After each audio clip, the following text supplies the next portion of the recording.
மனிதன் வீட்டினிலே தொடர்ந்த கதை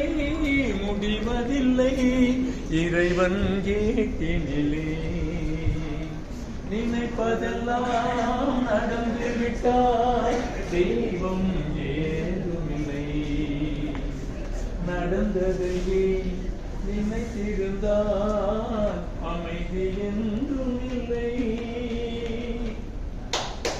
ஆயிரம் வாசல் இதயம்